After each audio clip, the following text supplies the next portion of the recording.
Shalom alaikum besem hamasiyah. Salam sejahtera dalam nama Tuhan Yesus. Kita akan membaca surat Paulus yang kedua kepada Timotius.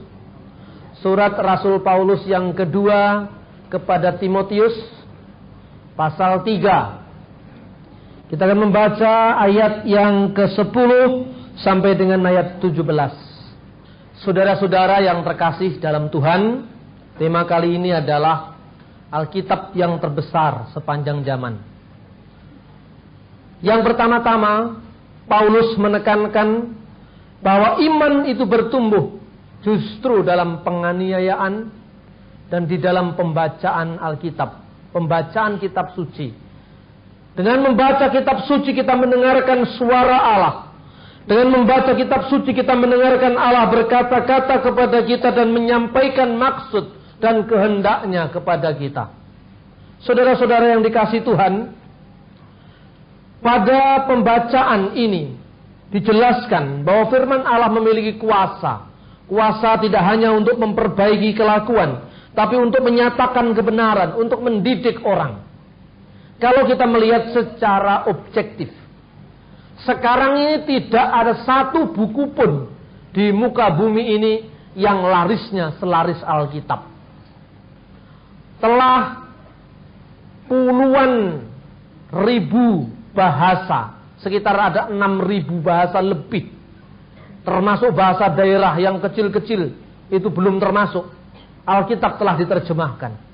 Tidak ada satu buku pun di muka bumi ini yang memiliki ribuan naskah asli, naskah yang ditemukan dan diawetkan selama ribuan tahun kecuali Alkitab. Tidak ada naskah apapun di muka bumi ini, dari kitab suci agama apapun, yang memiliki naskah yang usianya lebih dari 2000 tahun kecuali Alkitab. Pada tahun 1947 digegerkan penemuan The Dead Sea Scroll, yang ternyata itu berasal dari tahun 200 sebelum Kristus, hampir mencakup seluruh perjanjian lama kecuali kitab Esther. Dari tahun sekarang ini usianya adalah 2200 tahun. Dan itu ada di dalam kekristenan. Ketika ada pameran Al-Quran 100 bahasa sudah geger. 100 bahasa itu bahasa Inggris, bahasa Prancis, bahasa Jerman. Ya tentu saja bahasa Arab itu sudah geger. Nah mestinya kalau umat Kristen mau lebih pelayanannya dirasakan semua pihak, kita mengadakan pameran naskah-naskah kuno Alkitab. Mungkin pesertanya bukan orang-orang Kristen, malah orang-orang YIN nanti. Saudara-saudara lihat bahwa ternyata kitab suci kita ini memiliki ribuan bukti, ribuan naskah kuno, yang itu bisa check and recheck. Ternyata ada pemalsuan tidak di dalamnya. Sebab kita sudah terlalu sering dituduh bahwa kitab suci kita ini tidak asli lagi. Anehnya, kita seolah-olah tidak peduli dengan tuduhan itu. Padahal akan banyak orang yang gagal mengenal Tuhan secara benar gara-gara ada banyaknya keraguan-keraguan semacam ini. Jikalau banyak orang mengkritisi Alkitab dengan membandingkan, misalnya ini terus terang saja modelnya Pak Kiai Wasian di situ Wonokromo situ Al-Falah. Kalau orang Kristen tidak terbiasa membaca kitab suci, pasti pusing 7 keliling. Bahkan tidak 7 keliling, 77 keliling. Misalnya, di dalam Alkitab terjemahan bahasa Indonesia, tahun 74, disebutkan pada mulanya adalah firman. Di dalam Alkitab terjemahan bahasa Indonesia, tahun 60 sekian, pada awal mula adalah kalam. Di dalam kitab bahasa Indonesia, untuk angkatan ini tidak bisa diusir kecuali dengan doa dan puasa. Di dalam Alkitab bahasa Belanda dengan doa saja. Nah ini bagaimana? Hal ini saudara-saudara telah dialami oleh gereja dalam sepanjang sejarahnya. Oleh karena itu salahlah apabila kita sama sekali tidak peduli dengan problem yang ada di sekeliling kehidupan iman kita. Kita mau belajar dari Paulus. Yang pertama, hubungan antara Paulus dan Timotius itu adalah hubungan antara guru dan murid. Timotius itu adalah murid, Paulus adalah gurunya. Timotius bukan sekedar guru seperti model sekarang, strata 1, strata 2, strata 3, S1, S2, S3, S campur, S krim, dan sebagainya. Bukan itu. Tetapi murid pada zaman itu adalah murid yang benar-benar secara intens terlibat dengan gurunya. Sekarang ini kalau murid hanya dibatasi oleh SKS, belum tentu berprestasi betul. Yang penting kreditnya sudah terpenuhi kan gitu. Kalau zaman dulu, bisa-bisa di sebuah pesantren, ini pesantren Islam saja, satu kitab dipelajari dari 3 kiai. Ini bisa. Jadi lebih mendalam. Bukan sekedar teori, tetapi juga cara hidup. Ajaranku, engkau telah mengikuti ajaranku. Ajaran yang mana? Ajaranku yang kuajarkan kepadamu, sebagaimana yang diajarkan oleh rasul-rasul yang lain. Sebagaimana yang diajarkan oleh Petrus, Yohanes, Yakobus, dan murid-murid Yesus yang lain. Engkau telah mengikuti cara hidupku. Paulus itu cara hidupnya kayak apa? Dia tidak menikah misalnya. Itu Paulus. Menikah ya boleh. Tapi kalau ada orang yang tidak menikah jangan dilarang. Orang Kristen itu aneh memang. Nah itu pastor kok tidak menikah malah dipoyoi. Mestinya hebat dong tidak menikah. Biar dia lebih banyak mengurusi jemaatnya. Jadi jangan diejek. Memang cara hidupnya seperti Paulus. Tidak menikah. Tetapi dia bekerja sebagai tukang tenda. Sehingga kalau ada kekurangan-kekurangan dalam penginjilannya, di dalam perjalanan penginjilannya, dia tidak perlu tergantung dengan sponsor. Disponsori sendiri. Jadi Timotius pun diajar untuk cara hidup gurunya, Paulus. Kemudian pendirianku, kokohnya pendirian Paulus. Bayangkan, senior saja dilawan demi kebenaran. Ingat cerita ketika Petrus yang adalah murid langsung dari Tuhan Yesus, yang bergaul sehari-hari dengan Tuhan Yesus, sedangkan Paulus adalah murid istimewa karena pertobatannya dilakukan setelah Yesus naik ke surga. Lewat penampakan ketika dia menuju ke Damsyik. Damsyik itu sekarang Damaskus di Syria sana. Nah, saudara-saudara, tetapi Paulus berani mengingatkan kalau seniornya salah. Nah sekarang ini kalau pendeta mengingatkan ketua sinodenya mikir 3 kali. Jangan-jangan malah dipindahkan atau malah dinonaktifkan kan repot. Paulus berani. Karena waktu itu Petrus ini rupanya sebagai orang Yahudi, saudara-saudara. Bisa dibayangkan, sebagai orang Yahudi, seumur hidup dia tidak pernah makan daging babi. Yahudi loh ini. Pak Petrus itu saya kira tidak pernah makan daging babi. Walaupun babi itu halal. Tapi karena nggak biasa. Jadi kalau melarang, jangan melarang, tapi juga jangan membolehkan, kan gitu kan? Dibolehkan, tapi juga jangan dilarang, kan gitu. Jadi kebalikannya gitu. Makan babi apa wajib bagi orang Kristen? Kan tidak. Kalau nggak doyan kan boleh juga. Tapi kalau doyan juga boleh. Makanya enak orang Kristen itu. Jadi nggak ada larangan. Kamu senang babi, senang makanlah. Tapi hati-hati kolesterol gitu aja kan. Jadi alasannya alasan kesehatan, bukan alasan kerajaan Allah. Sebab kerajaan Allah itu bukan soal makanan dan minuman. Ya kerajaan Allah bukan soal makanannya apa, makan saksang atau makan pecel atau makan apa. Itu tidak ada urusannya dengan surga ini. Makan, kepingin makan, makanlah. Kepiting juga boleh dimakan, cumi-cumi juga boleh dimakan. Sebab kerajaan Allah bukan soal cumi-cumi. Kerajaan Allah soal kebenaran, soal iman. Jadi kalau kita tidak melarang, tidak juga kita membolehkan, tapi juga jangan melarang untuk tidak makan. Kira-kira Petrus itu tidak makan. Ini kira-kira. Sebab di Alkitab juga tidak menceritakan yang mengatakan Yesus dengan murid-muridnya menyembelih babi untuk korban, kan tidak ada. Korban memang harus kambing dalam kitab suci kan. Suatu saat Yesus sudah mengantisipasi bahwa nanti setelah dia naik ke surga, dia berkata, ada domba-dombaku yang dari kandang lain, yang itu juga dombaku. Jadi selama ini domba-dombaku dari kandang Israel. Dari kandang Israel yang tidak boleh makan babi, yang harus disunat, yang menjauhi segala macam perihidup yang tidak cocok dengan budayanya orang Yahudi. Tapi setelah aku bangkit nanti, Ada domba-dombaku dari kandang lain, itu pun juga ku pelihara, karena itu pun juga adalah dombaku. Kandang lain itu pokoknya kandang selain Israel. Ada domba-domba dari kandang Cina yang makanannya ya capcay, ya cumi-cumi, ya itu siobak dan sebagainya itu. Ada dombaku dari kandang orang Jawa, makanannya pecel, rawon. Ada dombaku dari kandang Syria, dari kandang Mesir. Semua itu adalah domba Tuhan Yesus. Amin. Lalu Petrus datang pada suatu saat ke jemaat di Antioquia. Diceritakan dalam Galatia pasal 2. Di Antioquia itu jemaatnya bukan Yahudi. Yahudinya ada, tapi cuma 20% kalau menurut penelitian pada abad itu. Yang lain-lain itu domba dari suku-suku Arab, orang-orang Samaria, orang-orang Aram, orang-orang Yunani, orang-orang Romawi. Semua yang sudah menjadi pengikut Yesus kumpul jadi satu eklesia, satu gereja, satu KH, satu tempat persekutuan. Nah, sebagai seorang rasul, murid Yesus langsung, Petrus menggembalakan jemaat itu. Dia datang ke Antioquia, pada saat jam makan, dia makan bersama murid-murid yang lain.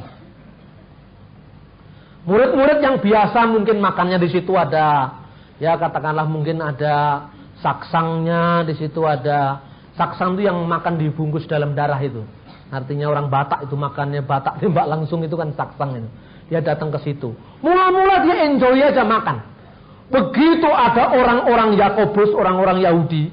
Lah ini orang Yahudi yang sudah Kristen, tapi budayanya tidak makan babi. Dia datang, begitu orang-orang Yakobus yang dari Yerusalem datang, Petrusnya ragu. Dia mundur. Ah, jangan-jangan nanti saya dicap sama dengan domba-domba lain ini, domba-domba dari kandang lain. Paulus lihat, saya menegur Simon dengan terang-terangan karena kelakuan mereka itu tidak cocok dengan kebenaran. Itulah pendirian Paulus. Jadi Paulus pendiriannya luar biasa dan Timotius disuruh mengikuti. Tapi selanjutnya imanku, iman yang jelas tidak pernah gugur, iman yang sekalipun mengalami pencobaan tapi dia bertahan dalam iman. Kesabaranku, kasihku dan ketekunanku. Kesabaran Paulus, cara hidup Paulus. Paulus selain sabar tapi juga memiliki cara hidup yang sangat luas. Contohnya begini. Kalau baca Alkitab harus dikait-kaitkan satu kitab dengan kitab lain, zamannya siapa, penulisnya siapa, kepada siapa ayat itu ditulis, supaya kita benar-benar tidak ayatiah tapi alkitabiah. Banyak sekali orang ayatiah, ayat dicomot satu, kemudian itu dimutlakkan. Ayat satu dicomot itu tidak boleh baca Alkitab seperti itu. Itu mencomoti surat-suratnya Tuhan, tidak boleh. Nah, saudara-saudara, di Kisah Rasul pasal 16 diceritakan di sana cara hidupnya Paulus, cara misinya Paulus itu luas. Buktinya dia menyunatkan Timotius. Coba baca nanti Kisah Rasul pasal 16 ayat 1 sampai ayat 3. Dan Paulus mau agar Timotius yang beserta dengan dia disunatkan. Disunat dikitan. Padahal di Galatia dia mengatakan barang siapa menyunatkan dirinya, Kristus tidak lagi berguna untuknya. Loh, nah ini kok menyunatkan Timotius di Kisah Para Rasul? Alasannya Paulus praktis. Karena di sana ada banyak orang Yahudi. Dan orang-orang di situ tahu bahwa salah satu dari orang tua Timotius itu orang Yunani. Orang Yunani dengan orang Yahudi itu waktu itu dua budaya yang sangat kontras. Satunya makan halal haram hantam semua dimakan, satunya penuh larangan. Satunya suka nonton tari-tari, pacuan kuda, gelanggang olahraga, teater. Satunya kebudayaannya sangat tertutup, pakai kerudung, tidak boleh bersentuhan laki-laki dengan perempuan. Kira-kira miriplah Islam gitu Yahudi. Dua kontras budaya yang sangat berbeda. Dan itu Injil pertama kali diberitakan dalam konteks seperti itu. Maka ketika ada orang Yahudi lihat itu loh, muridnya Paulus itu ibunya orang, salah satu orang tuanya orang Yunani, pasti dia tidak disunat. Bagi orang Yahudi, orang yang tidak disunat nggak boleh didengar omongannya. Karena itu ketika si Timotius itu antara bicara, kalau nggak disunat, dipikir dia bukan mewakili jemaat. Dan itulah akibatnya, maka demi Injil, apa sih artinya disunat? Gak masalah. Jadi artinya orang Kristen itu jangan menganggap sunat sebagai keselamatan. Tapi kalau alasan lain bolehlah, tidak apa-apa. Sunat atau tidak sunat, makan babi atau tidak makan babi, tidak ada pengaruhnya dengan surga. Karena di surga juga tidak ada babi. Saudara-saudara yang terkasih dalam Tuhan, ini caranya Paulus, luar biasa. Paulus itu luas sekali. Dan Alkitab itu adalah kumpulan dari berbagai macam tulisan yang diilhamkan oleh Roh Kudus, yang cocok dengan konteksnya yang berbeda-beda. Tidak ada kitab yang memiliki nuansa yang sangat plural, sangat beragam, baik bahasa, budaya, kecuali Alkitab. Tidak ada. Quran satu bahasa, satu nabi, satu zaman. Buddha satu bahasa, satu nabi, satu zaman. Kecuali kalau Hindu, rentangannya banyak. Tetapi toh satu bahasa, Sanskrit. Alkitab yang sekian tebal ini kira-kira 16 abad. Mulai dari Kejadian sampai Wahyu. 1600 tahun rentang penulisannya. Karena itu kalau zamannya beda, kemudian gaya penulisannya beda, jangan dipaksa-paksakan menurut situasi dan selera orang Surabaya. Kita harus lihat dengan bagaimana para rasul sendiri memahami teks-teks kitab suci itu. Nah, saudara-saudara yang terkasih dalam Tuhan, lalu pada ayat 11 dikatakan demikian. Engkau telah ikut menderita penganiayaan dan kesengsaraan seperti yang telah kuderita di Antiokhia dan di Ikonium dan di Listra. Semua penganiayaan itu kuderita, dan Tuhan telah melepaskan aku daripadanya. Firman Tuhan memiliki kuasa, amin. Firman Tuhan memiliki kuasa untuk setiap orang yang berharap dan percaya kepadanya. Dan di sini jelas, sekalipun Tuhan mengizinkan Paulus teraniaya, Paulus menderita, tapi Tuhan akhirnya melepaskannya. Tuhan akhirnya melepaskannya. Kadang-kadang penderitaan itu sebagai cara Tuhan untuk menggembleng umatnya, biar menjadi kader-kader, umat-umat yang gemblengan. Tetapi Tuhan tidak memberikan kepada kita suatu beban yang melebihi dari kekuatan kita. Amin, saudara-saudara. Saya ingin berikan satu contoh. Contoh di mana di dalam situasi yang menderita sekalipun, iman tetap bertahan. Sekalipun dalam situasi yang menderita, iman bertahan dan setia sampai akhir. Contoh ini adalah contoh sejarah. Rasanya sudah pernah saya berikan di sini, tapi ingin saya ulang-ulang. Mungkin versinya saja yang lain, tapi intinya sama, bahwa Tuhan selalu setia pada umatnya. Di dalam Alkitab, saudara-saudara, khususnya Injil, ada kata-kata yang tertulis demikian. Tidak saya tunjukkan ayatnya supaya dibaca sendiri, supaya tidak ayatiah. Nanti ayat ini biar dibaca, supaya kalau panjang ya bacaannya kan jadi panjang. Jadi saya memiliki sedikit upah di depan Tuhan. Oh, berarti ngajar orang baca banyak kitab suci. Tapi ayat ini pasti saudara-saudara baca. Jikalau engkau punya iman sebesar biji sesawi, maka engkau akan bisa memindahkan gunung dari tempatnya, dari satu tempat ke tempat lain, dipindahkan. Hanya dengan iman sebesar biji sesawi. Biji sesawi yang kadang-kadang kita masakkan bersama Indomie itu.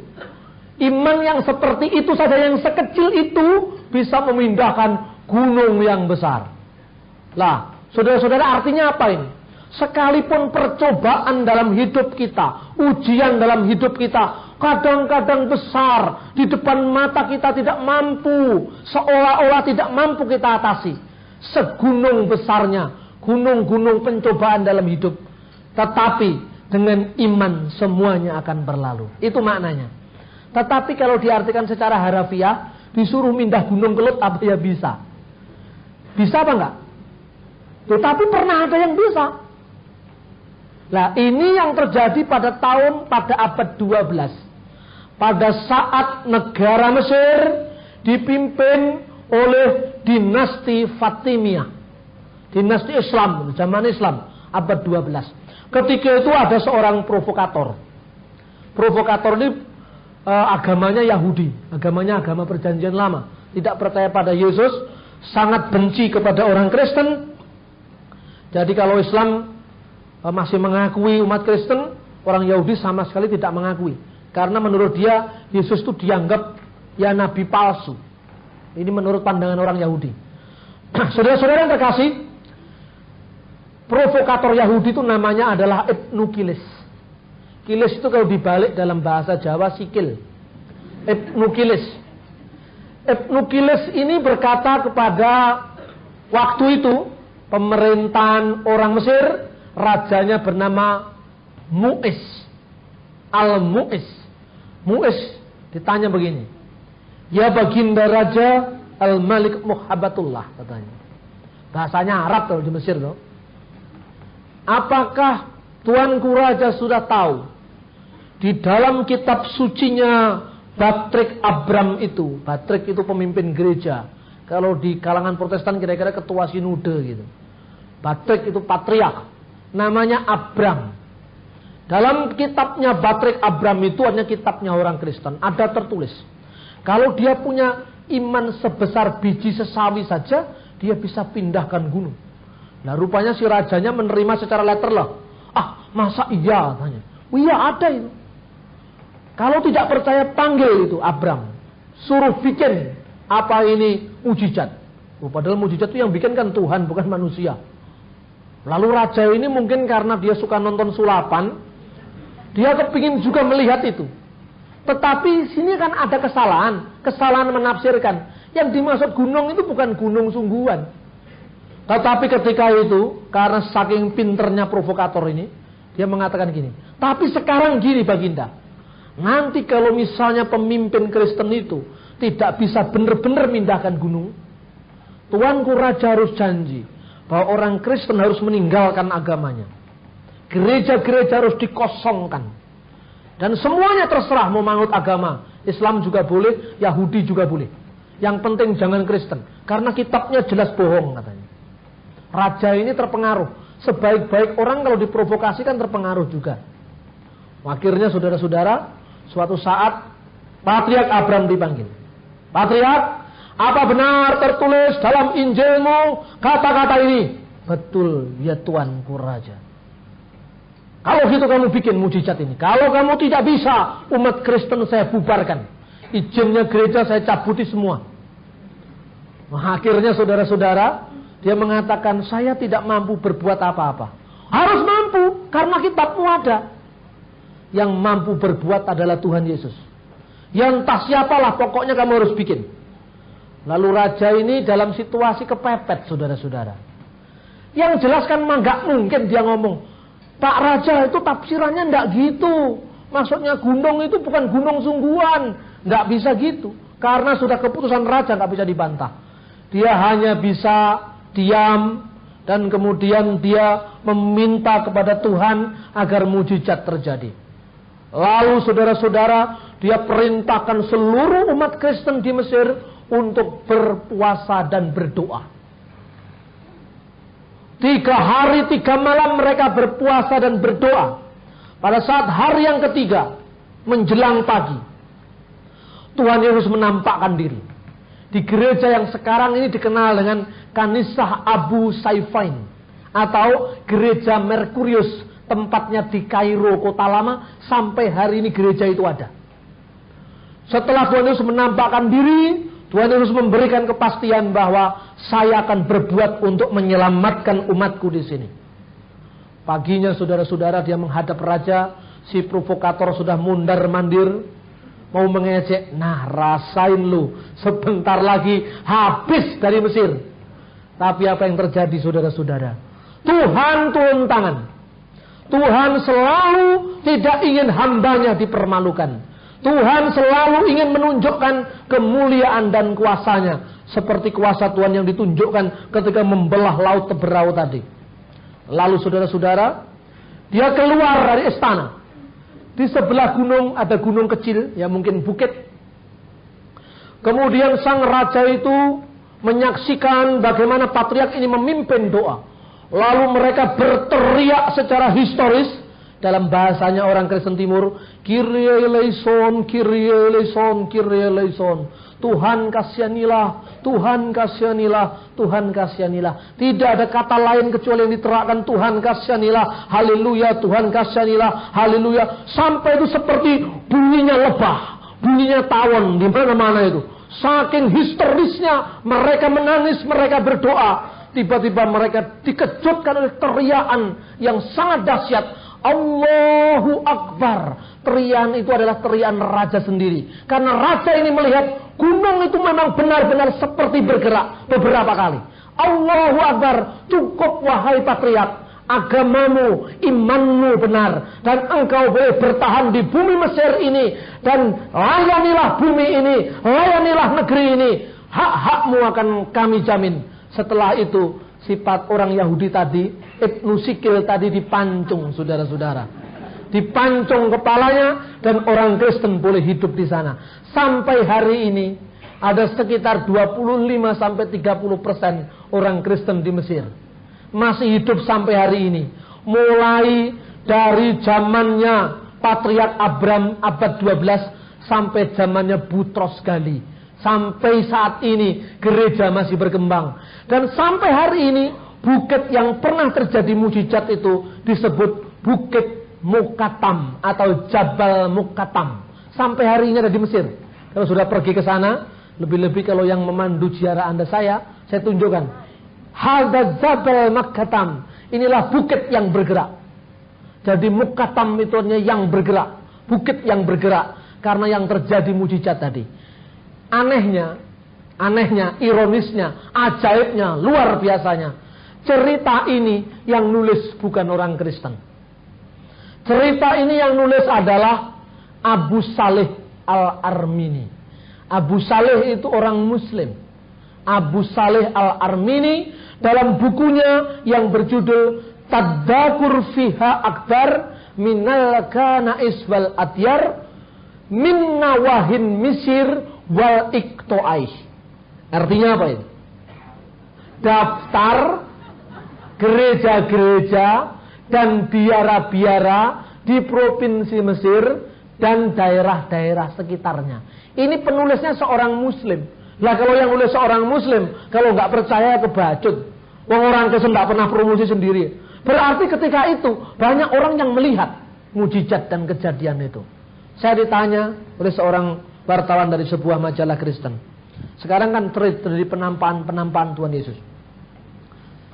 Ada pendeta yang mengatakan itu tidak percaya. Ada yang percayanya itu sangat melebih-lebihkan dan kadang-kadang dikarang sendiri. Saya ditanya, Pak Bambang percaya? Pada prinsipnya saya harus percaya. Kenapa saya harus percaya? Karena Tuhan itu bisa berbuat sekehendak hatinya. Itu bukan urusan kita. Jadi Tuhan bisa berbuat apa saja sesuai dengan kehendaknya. Jadi di sini Anda bisa belajar iman itu bertumbuh di tengah-tengah penganiayaan. Di tengah-tengah ancaman yang mempertaruhkan kita akan hidup atau kita akan mati. Iman itu dipertaruhkan. Dan Tuhan menyelamatkan umatnya. Contoh yang kedua. Contohnya ini dari jauh semakin dekat semakin dekat. Contoh yang kedua. Di Syria. Setelah di Mesir, di Syria. Ketika itu pemerintah Syria sudah jatuh ke tangan Islam. Kira-kira pada abad ke-8 sudah jatuh ke tangan Islam. Akhir abad ke-7. Ketika tentara Islam menaklukkan Syria, tatkala itu hubungan pemimpin gereja di Syria yang bernama Patriark Abu Sidra itu berhubungan sangat baik dengan seorang pemimpin sultan, katakanlah raja Islam waktu itu, yaitu Umair bin Waqqas al-As'ari. Itu pemimpin umat Islam, Emir al-Jazirah. Gelarnya Emir al-Jaziratul Arab. Jadi amirnya Jaziratul Arab. Suatu saat, karena dia termasuk pengagum ajaran Yesus juga, walaupun dia seorang Muslim, dia memanggil patriark di kantornya. Patriark, apakah kamu sudah memiliki Injil dalam terjemahan bahasa Arab? Patriark menjawab, Ya Raja, selama ini Injil kami berbahasa Aram, berbahasa yang dipakai oleh Sayyidina Isa Al-Masih, oleh Tuhan Yesus Kristus, bahasanya Aramia. Lalu kamu punya doa bahasa Arab, nyanyian bahasa Arab, kitab-kitab memang sudah diterjemahkan dari dalam kalangan terbatas. Beberapa ayat, beberapa portion dari kitab Injil kami sudah diterjemahkan. Baik, kalau gitu kamu saya kasih dana. Teruskan ajaran Yesus itu sebaik-baik mungkin. Kamu saya kasih dana untuk penerbitan Alkitab dalam bahasa Arab lengkap seluruh Injil. Wah, senangnya luar biasa. Kemudian dia tunjuk 3 suku di Arab sana yang Kristen, seluruhnya Kristen. Antara lain suku yang disebut Bani Tayyik, Bani Akhula, itu suku-suku Kristen. Disuruh menerjemahkan dari bahasanya Tuhan Yesus, yaitu bahasa Aram ke dalam bahasa Arab. Terjemahan Matius diselesaikan, Markus diselesaikan, Lukas diselesaikan. Ketika terjemahan sudah hampir selesai, menghadap lagi kepada Raja. Ini ya Raja, Injil Tuhan kami.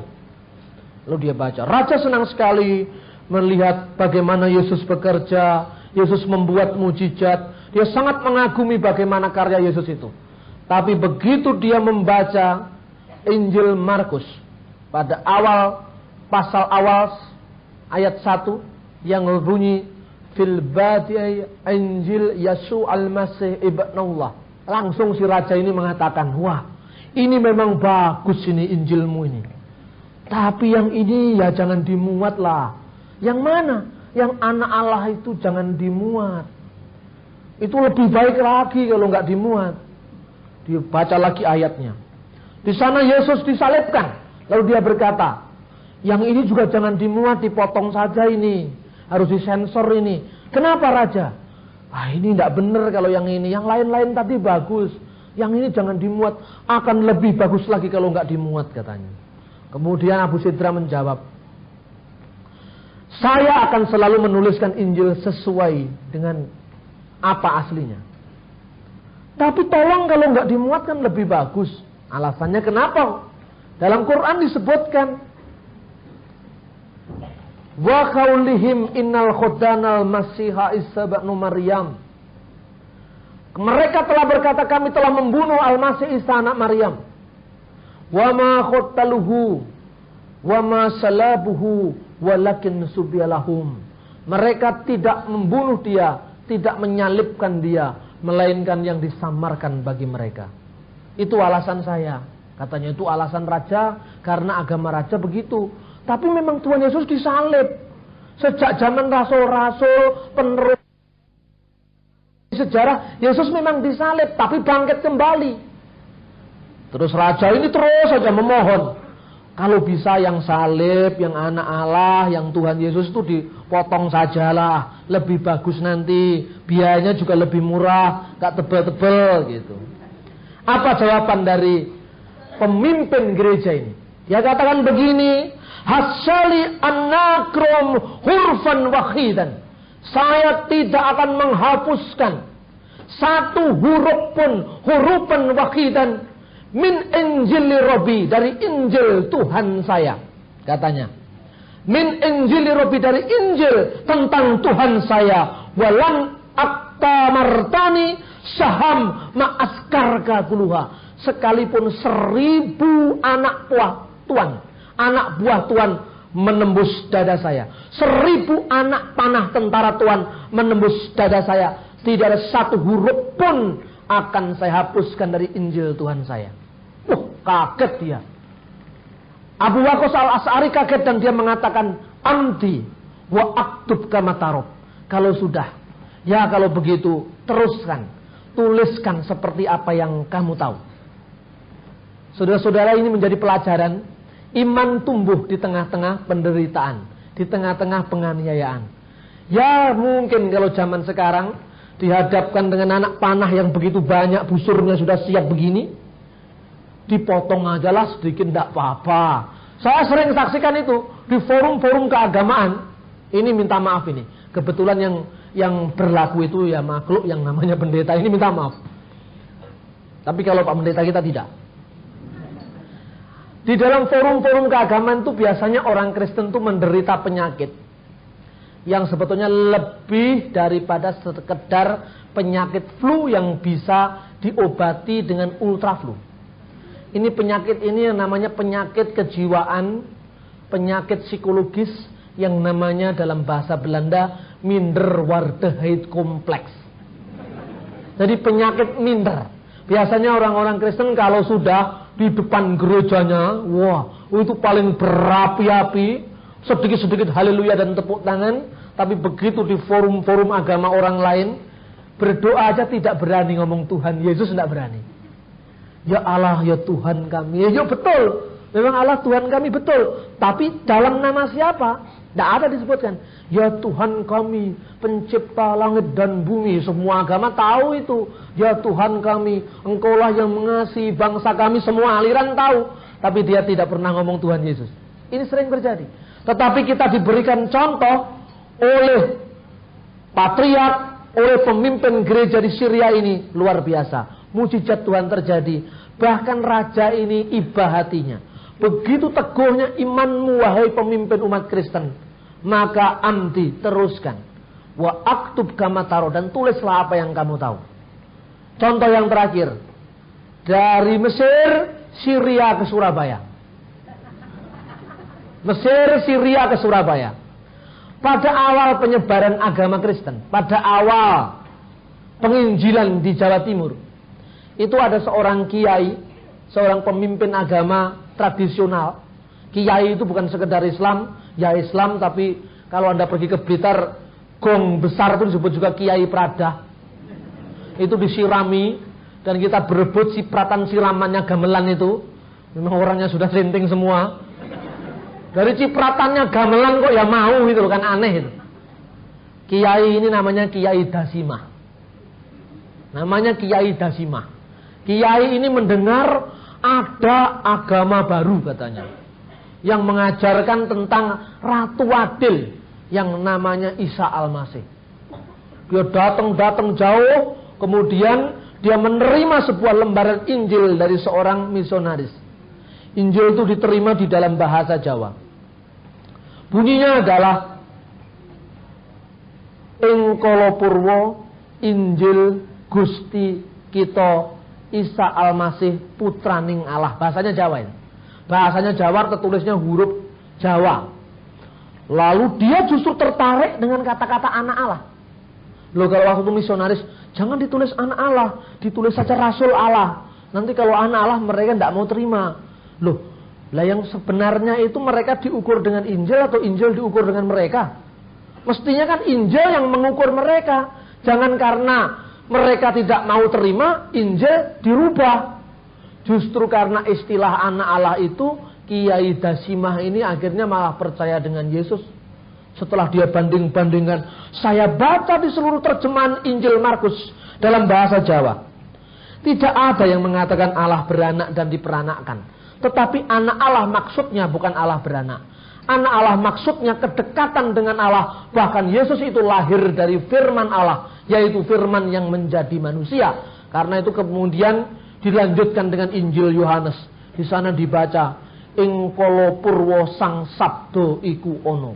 Sang sabdo iku nunggil kelawan Gusti Allah, lan sang sabdo iku jumeneng Allah. Wah, itu bahasa Jawanya gitu. Kalau bahasa Indianya ada juga itu. Bahasa Indianya adimin facanta. Adimin facanta. Facan itu wacana. Adimin facanta. Bahasa India. Kalau bahasa Arabnya yaitu tadi sudah saya baca. Banyak sekali. Bahasa Maduranya belum tahu saya. Kasetong, kadua, ada berapa lagi lah. Saudara-saudara, 3 contoh ini menggambarkan betapa Kristus itu sendiri bekerja lewat Roh Kudusnya untuk menobatkan orang. Karena itu sadar tugas kita hanya mengabarkan. Kita tidak berwenang menentukan karena kita hanya menanam dan menyiram, tapi Roh Kudus yang memberikan pertumbuhan. Kisah-kisah ini banyak sekali sudah saya tulis sebetulnya. Kalau saudara lihat baca judulnya Dialog Teologis Kristen Islam. Itu pernah saya tulis dan itu saya sampaikan kalau tidak salah di beberapa forum Islam. Dan satunya adalah sebuah buku yang ditulis pada abad ke-8 Masehi. Jadi tahun 781.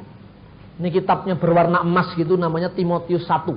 Kalau saudara mau lebih lanjut meneruskan apa yang saya sampaikan, tentu cerita ini kan panjang sekali kalau diceritakan di khotbah sini, mungkin di session lain, tapi saudara bisa sambil membaca. Timotius 1 dengan yang namanya Dialog Kristen Islam. Itu banyak saya bahas. Judulnya adalah bagaimana setiap orang Kristen itu bertahan dalam penderitaan dan dia setia sampai akhir. Jangan takut. Berapa kali ayat mengatakan, Maria jangan takut. Nah, malaikat berkata jangan takut. Sekarang beritanya sama, jangan takut. Sekalipun negeri ini serba tidak pasti, jangan takut. Sekalipun negeri ini kita tidak tahu apa yang berkembang besok, kita tidak tahu. Tetapi saya yakin Tuhan akan selalu memelihara umatnya. Sebagaimana Tuhan memelihara umatnya di Mesir, umatnya di Syria, umatnya di tempat-tempat lain, Tuhan juga akan pelihara umatnya di Indonesia.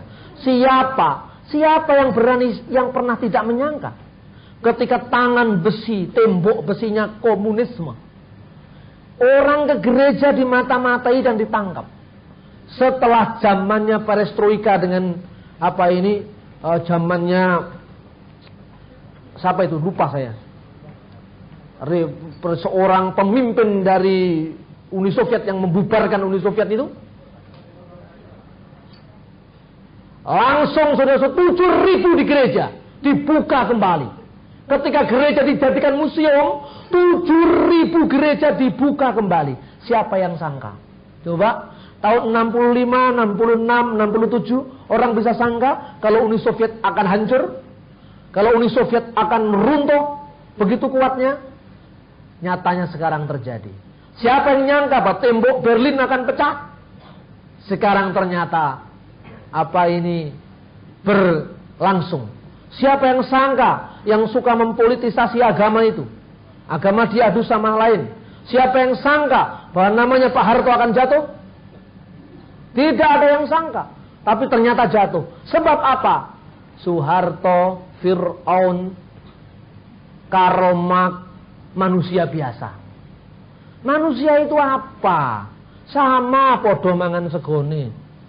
Sehebat apapun tidak hebat juga. Karena itu jangan fanatik pada pemimpin politik. Jangan fanatik pada Bung Karno. Jangan fanatik pada Gus Dur. Jangan fanatik pada Mega. Jangan fanatik pada PDI Perjuangan. Jangan fanatik pada PKB. Fanatiklah kepada Tuhan. Satu-satunya yang menentukan kehidupan kita, negeri ini, dan seluruh umat manusia yang percaya kepadanya. Itu saudara-saudara, pengantarnya. Silakan kalau ada pertanyaan-pertanyaan, saya akan siap untuk menjawab dan kita bisa lakukan diskusi di sini. Terima kasih sebelumnya. Saya Surya bernama. Pak Bambang, saya mau bertanya. Kemarin saya melihat di SCTV itu pengajaran dari Advent. Di kitab suci diajarkan bahwa hari Sabat itu jatuh pada hari Sabtu. Ini saya mau tanyakan simbolnya itu kenapa sekarang terjadi pada hari Minggu, sedangkan orang Advent sendiri menemukan hari Sabat itu hari Sabtu, dan kitab Kejadian memang terhitung hari Sabat itu terjadi pada hari itu. Terima kasih.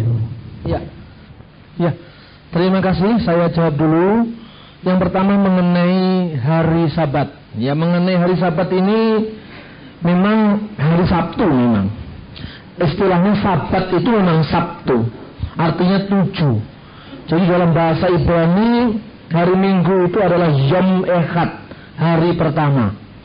Hari Senin itu Yom Sheni, hari Senin. Sheni menjadi bahasa Arab Isnin, Isnin menjadi bahasa Jawa Senin. Ditambahi Senin Legi, Senin Pon, Senin Kliwon. Bahasa Ibraninya Yom Shlisi, hari ketiga. Menjadi bahasa Arab Yaum Talata, menjadi hari Selasa. Bahasa Ibrani Yom Revi, dari kata Yom Revi menjadi Yaumul Arba'a, menjadi bahasa Indonesia hari Rabu. Yom Khamisi, bahasa Ibrani Yaumul Khamis, bahasa Arab hari Kamis. Karena pada hari Jumat itu biasanya untuk berjamaah bagi orang Islam disebut hari Jumat. Kemudian hari ketujuh hari Sabtu, Sabat. Jadi yang namanya hari Sabat memang hari Sabtu. Kemudian kalau di dalam nyanyian gereja yang agak simpel itu dikatakan, hari ini harinya Tuhan, harinya Tuhan, hari Sabtu harinya Tuhan, hari Selasa harinya Tuhan. Itu terlalu di general. Hari Tuhan itu hari Minggu. Kenapa hari Minggu? Istilah Minggu itu adalah Domingo, harinya Tuhan.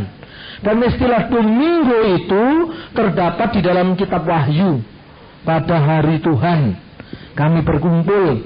Lalu untuk lebih jelasnya saudara bisa membaca kitab Kisah Para Rasul. Kitab Kisah Para Rasul pasal yang ke-20 ayat 7. Ya. Pasal yang ke-20 ayat 7. Pada hari pertama dalam minggu itu, ketika kami berkumpul untuk memecah-mecahkan roti, dan seterusnya. Pada hari pertama minggu itu, ketika kami berkumpul untuk memecah-mecahkan roti. Hari pertama minggu itu hari apa? Ya, hari Minggu. Hari pertama itu bahasa Ibraninya Echad, bahasa Arabnya Akad, bahasa Jawanya Akad Kliwon, Akad Pon, dan seterusnya. Akad itu ya Minggu. Jadi di sini ada dua pola ibadah. Coba kita lihat di dalam Kisah Rasul pasal 2. Ada dua jenis ibadah di sini. Kisah Rasul pasal 2 ayat 46. Dengan bertekun dan dengan sehati mereka berkumpul tiap-tiap hari dalam bait Allah.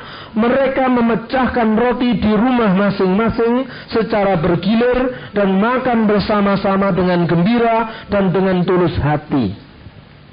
Jadi di situ ada dua ibadah di bait Allah. Selain tiap-tiap hari, karena bait Allah itu buka terus seperti masjid gitu, tapi ibadah di bait Allahnya pada hari Sabat atau hari Sabtu. Nah, kalau saudara-saudara kita umat Advent memang agak menyederhanakan pemahaman. Kenapa? Karena orang-orang Advent memandang, loh, Paulus di sini pergi hari Sabat, Yesus pergi ke sinagoga hari Sabat, kok kenapa kita hari Minggu? Kan gitu kan, Advent kan gitu. Saya jawab, ya memang Paulus pergi hari Sabat untuk apa? Untuk memberitakan Injil. Lah kalau mereka ke hari Sabatnya hari Rabu kan nggak ada orang. Jadi jawabannya karena kontekstualisasi. Nah, hari Sabat untuk apa orang Kristen pertama kali? Inilah sejarahnya harus jelas. Orang Kristen pertama kali ke hari Sabat itu untuk ibadah bersama orang Yahudi. Dulunya orang Kristen itu kan Yahudi semua itu. Orang Yahudi itu tidak percaya Yesus. Dia percaya Kristus akan datang, Mesias akan datang. Tapi orang Yahudi belum percaya kalau Mesias itu ya Yesus itu. Sampai hari ini Anda pergi ke Jalan Kayu nomor 9, ada orang Yahudi di situ, sinagog. Itu percaya dengan Alkitab, mulai dari Kejadian sampai Maliaki dia percaya. Tapi Perjanjian Baru dia tolak. Sampai hari ini dia masih berdoa, Mesias segera datanglah, Mesias segera datang. Padahal dia sudah datang 2000 tahun yang lalu. Ini orang Yahudi. Nah, orang Yahudi itu ibadahnya hari Sabtu, hari Sabat. Orang Kristen pertama-tama kan Yahudi. Datang ke sana, tapi orang Yahudi berdoa, misalnya doanya gini, Baruch ata Adonai Eloheinu melek ha'ulam. Terberkatilah engkau ya Tuhan Allah yang kami sembah, Raja semesta alam. Kiranya engkau selalu memperbarui perjanjianmu, Yerusalem kota sucimu, dan kiranya segera datang Mesias anak Daud itu. Doanya gitu. Lalu ketika orang Kristen itu kumpul di situ, kira-kira ibadahnya gimana? Ya menurut orang Yahudi hari Sabtu itu, hari Sabat itu. Tapi ketika kira-kira orang Yahudi berdoa, kiranya Mesiasmu segera datang, doanya dia dirubah sendiri. Ya Tuhan, terima kasih karena Mesias sudah datang gitu. Tapi kan doanya tetap mengikuti Yahudi karena sinagoganya belum sendiri. Kemudian lama-lama orang Kristen itu konangan. Ini kok nyeleneh ini. Murid-muridnya Yesus itu ikut ke sinagoge, tapi agamanya itu Yesus ditambah Yesus plus gitu. Lama-lama setelah ketahuan, orang Kristen itu kemudian mendirikan sinagoge sendiri. Sinagoge itulah yang akhirnya jadi gereja gitu. Nah, cirinya gereja apa? Kalau perjamuan kudus ini ceritanya. Cirinya kalau pas perjamuan kudus. Orang Yahudi itu punya loh, roti dan anggur itu punya. Tapi maknanya lain. Kalau mereka ke bait Allah, ibadahnya. Kemudian dalam, bukan bait Allah, di rumah-rumah tangga juga, di bait Allah, di sinagoge juga. Ini dari pemimpin perjamuan ini, perjamuan malam itu, dia berkata, saudara-saudara sebagai bangsa Israel, umat pilihan Allah, anak Abraham, mari kita memperingati Paskah dari bangsa kita. Paskah juga namanya, tapi Paskah yang perjanjian lama, pembebasan dari Mesir tadi. Lalu roti itu dicuil-cuil, dan seorang pemimpin mengatakan, inilah roti kesengsaraan yang dimakan oleh nenek moyang kita di Mesir.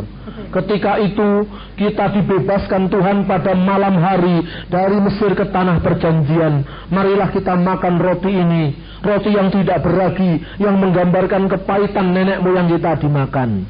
Anggur yang tercurah ini adalah penderitaan umat Israel di negeri Mesir, gitu loh. Itu perjamuan kudusnya. Nah, kalau hari Sabtu tiba-tiba inilah darahku dan inilah tubuhku, diusir langsung sama orang Yahudi.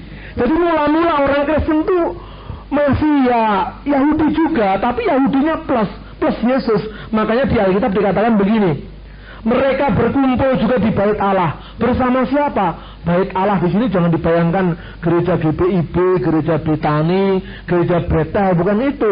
Bait Allah di sini ya bait Allahnya orang Yahudi yang sekarang tinggal tembok ratapan itu. Kemudian mereka memecahkan roti di mana? Di rumah mereka masing-masing. Kenapa di rumah mereka masing-masing? Karena roti yang dipecahkan itu bukan roti kesengsaraan Mesir, tapi tubuh dan darah Yesus. Setelah ketahuan identitasnya, orang Kristen diusir dari sinagoge Yahudi, mendirikan gereja sendiri, dan gereja itulah yang akhirnya kita teruskan oleh para rasul, para muridnya rasul sampai zaman kita. Karena itu, rasul-rasul memang memiliki 2 hari ibadah. Hari Sabat mereka baca Alkitab, mereka renungkan kitab suci, mereka mengikuti kebiasaan Yahudi. Tapi hari Minggu memecah-mecahkan roti. Itu mula-mula. Jadi absen itu ya ada benernya, ada salahnya. Benernya memang hari Sabat itu, hari Sabtu itu betul. Tapi orang Kristen tidak hanya punya hari Sabat plus hari Minggu.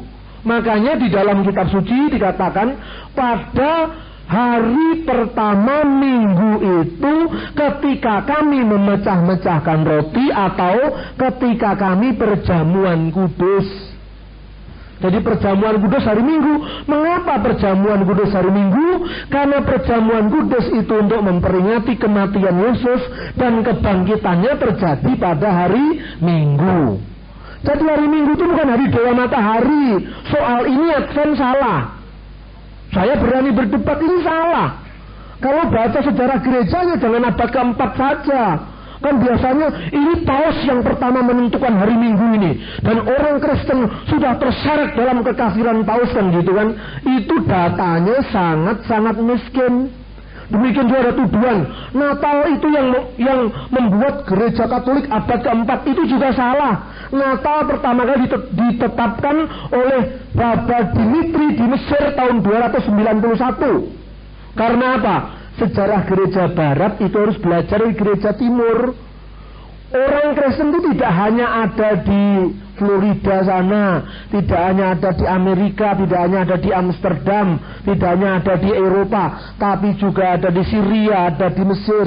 Kristen-Kristen Timur yang penuh kekayaan sejarah ini sama sekali tidak pernah diperhitungkan sebagai data dan sumber. Akibatnya ketika kita dituduh, wah hari Minggu itu hari menyembah Dewa Matahari. Buktinya apa? Buktinya Sunday. Sun itu matahari, day itu hari. Gitu? Monday, man itu bulan. Makanya Grasimon itu artinya orang Ambon melihat bulan. Grasimon melihat bulan itu artinya. Kalau orang Ambon jalan pelan-pelan Melki Guslo. Jadi benar kalau Sunday artinya hari Dewa Matahari. Tapi ingat di Alkitab tidak ada Sunday. Alkitab adanya Yom Echad, hari pertama. Kata Sunday itu bahasa Inggris.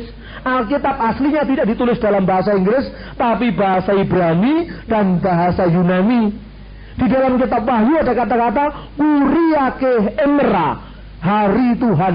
Kuriake Emera itu tidak lain adalah Yom Echad, hari pertama minggu itu. Ketika kami mengadakan matsah, mengadakan pemecahan roti yang tidak lain adalah perjamuan kudus. Jadi Advent benar 50%, salah 50%. Nah kan enak loh.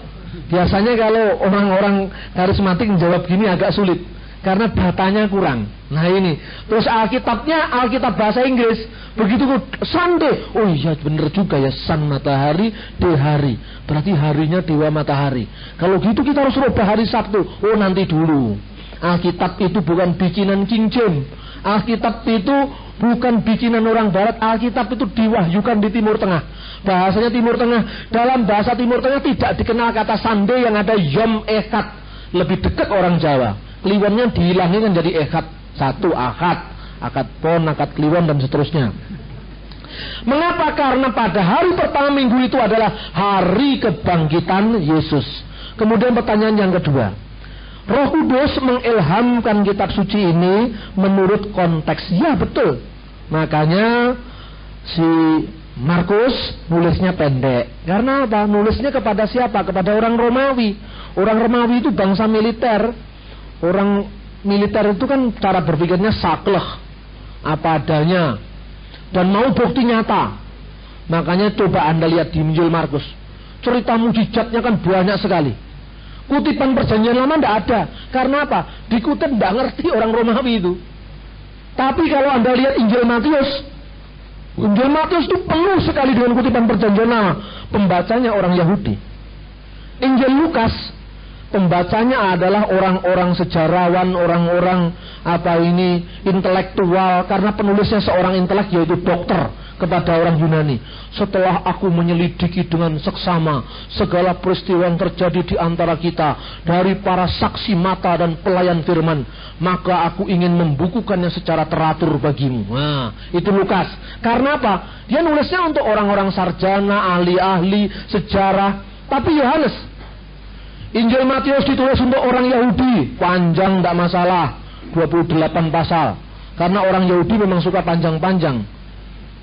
Itu banyak kutipan perjanjian lama, tidak masalah. Markus hanya singkat 16 saja, karena tentara nggak bisa diajak pikir panjang-panjang, kudu bedil terus. Makanya wah ini ceritanya, ini kisah mujizat, percaya. Ya semua Tuhan selamatkan orang menurut jalannya masing-masing. Dulu kalau saya belum terima Yesus, dulu saudara-saudara, dikatakan, oh ini ada orang disembuhkan. Oh begitu dukun ini juga bisa menyembuhkan. Apa hebatnya, sama lah. Tapi saya justru menerima Yesus karena diskusi, karena meneliti kitab suci. Kira-kira saya tipenya termasuk tipe Injil Matius dan Injil Lukas, kira-kira tipenya. Tapi kalau tipe-tipe yang kelompok karismatik, kelompok Pentakosta itu tipe Injil Markus. Nggak usah panjang-panjang. Buktinya apa? Saya nggak punya duit, saya mau ke dokter, saya sakit. Buktinya apa? Kalau nama Yesus sembuh, percaya, alhamdulillah, haleluya, amin. Nah itu modelnya Markus. Kalau modelnya Yohanes, ya kalau kita masih semua elementary kelasnya, semua masih kelas dasar, kapan bertumbuhkan imannya? Matius kelas dasar orang Yahudi. Markus kelas dasar untuk orang Roma. Lukas kelas dasar untuk intelektual yang baru percaya. Maka Injil Yohanes yang sudah Kristen yang sudah percaya, diperdalam imannya. Makanya coba, pada mulanya adalah firman. Firman itu bersama-sama dengan Allah, dan firman itu adalah Allah. Segala sesuatu dijadikan oleh firman itu, dan tanpa firman itu tidak ada pun sesuatu yang jadi dari segala yang dijadikan. Firman itu telah menjadi manusia dan tinggal di antara kita, dan kita telah melihat kemuliaannya, yaitu kemuliaan yang diberikan kepadanya sebagai anak tunggal Bapa, penuh kasih karunia dan kebenaran. Ini kan semua dari atas. Yang Matius lahirnya dulu kayak apa? Terus kalau Lukas, para gembala diberi kabar oleh malaikat, baru kemudian dari bawah ke atas. Injil Yohanes dari atas ke bawah. Karena apa? pembacanya orang yang sudah beriman, sudah tahu, sudah mengerti. Karena itu saudara-saudara, kalau jadi Kristen, jangan hanya Kristen dasar, tapi menuju kepada pertumbuhan iman kita. Kemudian yang terakhir mengenai konteks tadi. Nah, konteks seperti ini, bagaimana dengan Indonesia? Bukan kitab sucinya yang konteksnya barat. Yang